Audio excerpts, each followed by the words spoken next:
Welcome to the playground of potential. I'm Matt the Poet, and this is my playground. Today, I'd like to do a follow-up video to my last one on bringing joy into every moment. I had a good friend of mine ask me two very important questions in regards to that last video. And they were, how do I start doing what you're talking about? How do I bring joy into the things that I'm doing? And then also, how do I maintain it when I'm challenged by things from the outside world or maybe even internal challenges? And those are amazing questions. Those are the key to it all. So I hope to answer those questions over the course of this video. So question number one, how do I start to develop this skill? And it is a skill. This is something that I've been working on diligently for 5 years now, at least. Quite a bit more probably, but very succinctly and focused on it for the last 5.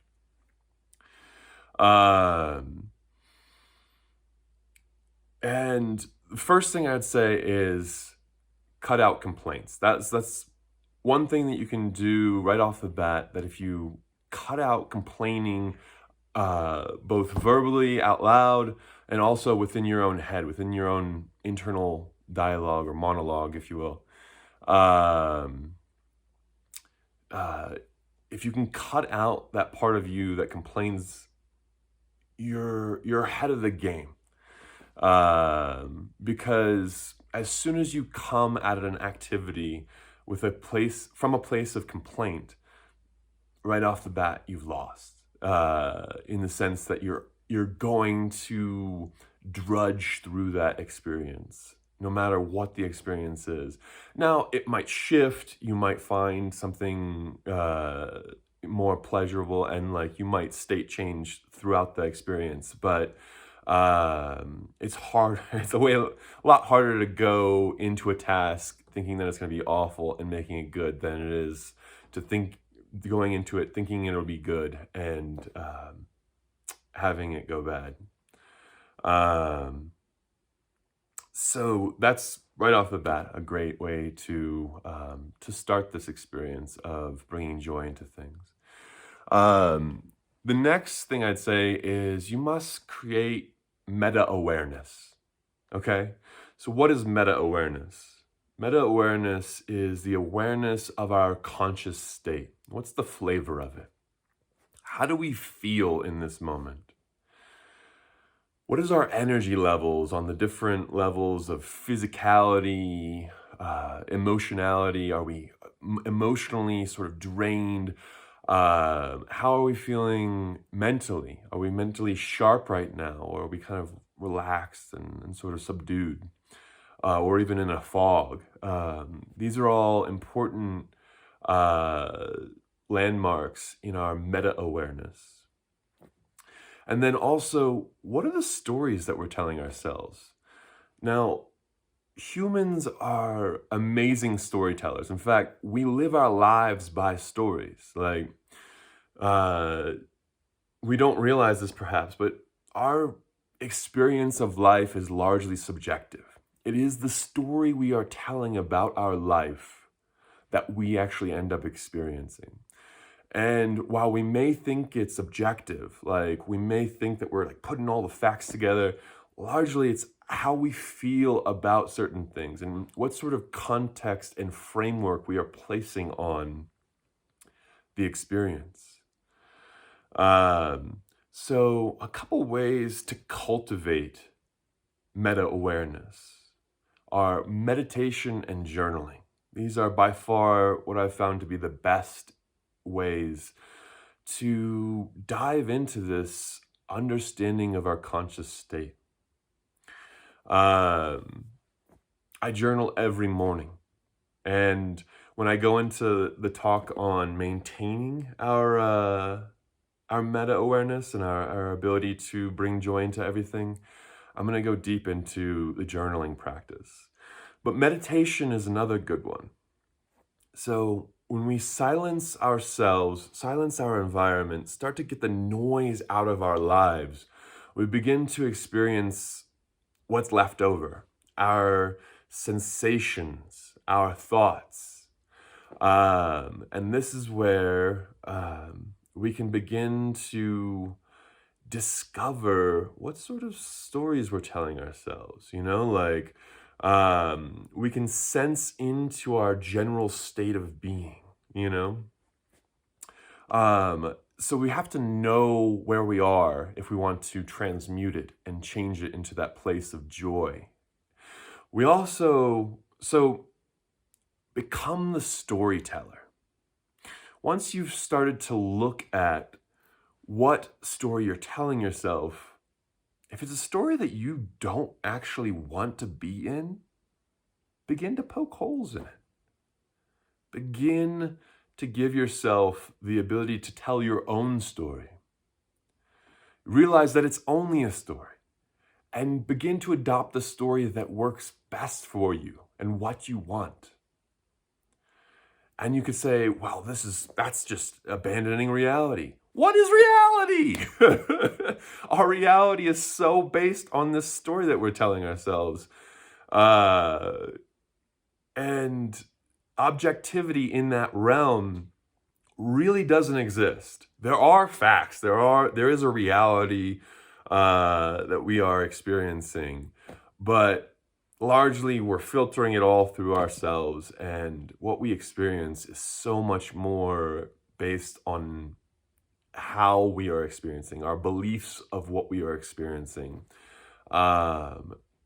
and less about those concrete elements, because those concrete elements can be interpreted in a myriad of different ways. So keep that in mind as you're going into this experience. So as you become the storyteller, begin to reframe unworthy stories that are no longer serving you. Also, emotions are messengers. So they're telling us a particular aspect of our reality and how we are experiencing our reality. So if I'm angry, it's largely because something or someone has transgressed the boundaries that I value, okay? If I'm... Hey, kitty cats, please don't hurt each other. Be nice. I might have to spray them real quick.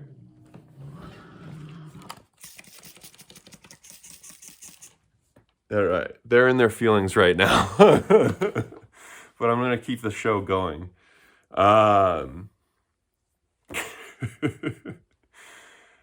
So processing your emotions, like children process their emotions instantly.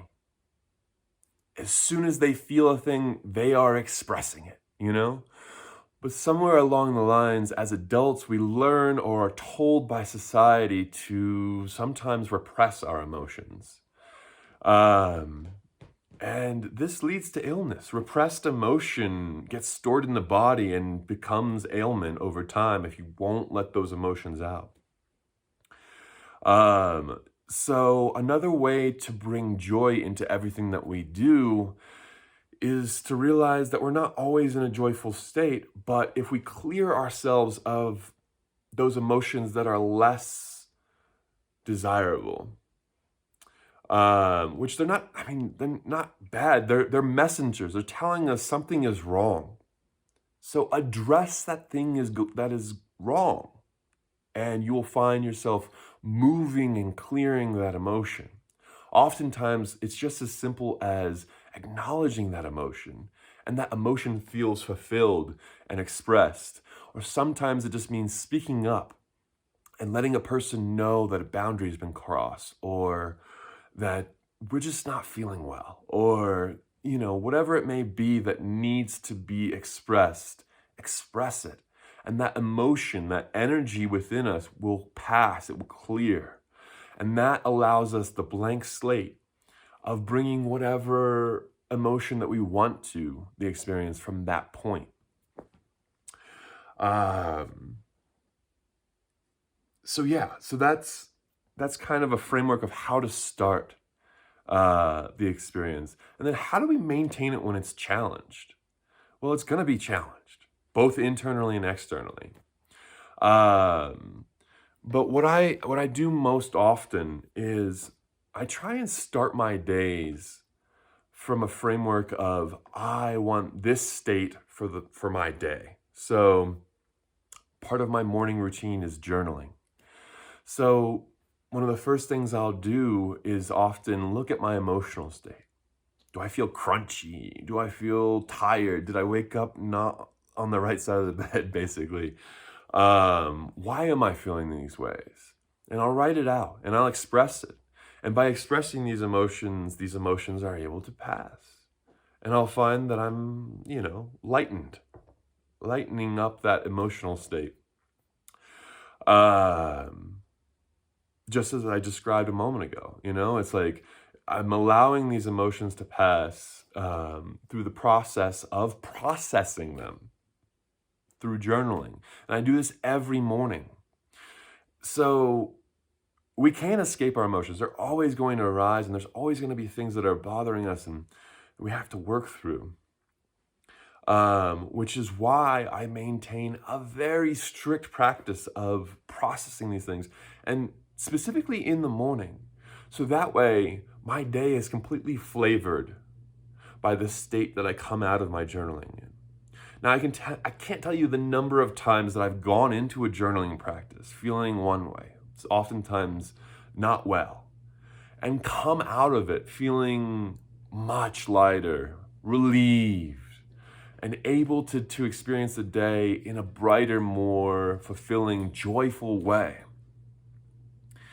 But the struggle does happen. And eventually, unhealthy ways of dealing with our emotions occur as well. And I still, to this day, have, unhealthy coping mechanisms. Every now and then I'll steer into those unhealthy coping mechanisms. For me, it's like binge watching or binge eating. Eating is my comfort food, it's like, and it often kind of spirals me downward because then my physicality is thrown out of whack and, it does this number of things. But often where I can catch myself and begin to write the course is in the morning. So say I've gone through a crappy day. Well, guess what? I can come back at it the next day and come at it with a new perspective and begin to transmute, begin to reframe and be that storyteller in my life that is allowing me to bring a new energy to that day. So I nip that energetic downward spiral in the bud, So hopefully this gives you a fairly decent idea of how not only to start the process of bringing joy into various things, but also how to maintain that when challenged. So I really hope that you can integrate this into your daily practice, into your life, and I hope it brings a lot of change and helpful experience. So, sending you guys lots of love. I know we're in challenging times right now. So give this a shot. Give this a shot immediately and see how it helps. Because I can guarantee it will. If you follow up and be consistent and just turn this into a discipline, you're not always going to be there. You're not always going to be in that awareness. It's something that we're developing. And the sooner we start developing that muscle, well, the sooner we have that in our skill set. So start today. And just keep it going as best as possible. And when you fall off that path, just, as soon as you are aware that you fell off the path, hop back on. And yeah, it's all about developing that grit and that discipline that will allow you to, over time, rewrite these patterns and really gain control over your life. So I wish you luck with that. If you happen to like the message of this video, please share it with others, you know. So many people that need this right now. So the more you can share this message, you know, the greater the expanse and the greater the healing can occur, you know. Also like the video, and please comment if this resonates with you, and please share your experience with these type of you know, emotional storytelling experiences. There's plenty more content to come. You know, I've got another Superhuman Sunday coming up on Sunday from 4 to 5 Mountain Standard Time, so adjust to wherever you may be in the world. You can find how to book that experience on my website, playgroundofpotential.com. Also, I've got my self-mastery course, self-mastery sessions that I'm offering there, one-on-one sessions that if you need maybe a little more help developing these skills that I talk about in my videos, I can work with you and really help you through the process and guide you through the process of integrating these things into your life. So, yeah. Also, if you're interested in a poem on a topic of your choice, we're entering that holiday season. So if you have any gifts that you want to give, or even if you want a poem for yourself, you can currently reach out to me at playgroundofpotential@gmail.com to make a request for that. And I'd be happy to write you a poem that hopefully really resonates, and it can be on anything. So, yeah, I look forward to talking to you guys again soon. Sending you all lots of love. Until next time.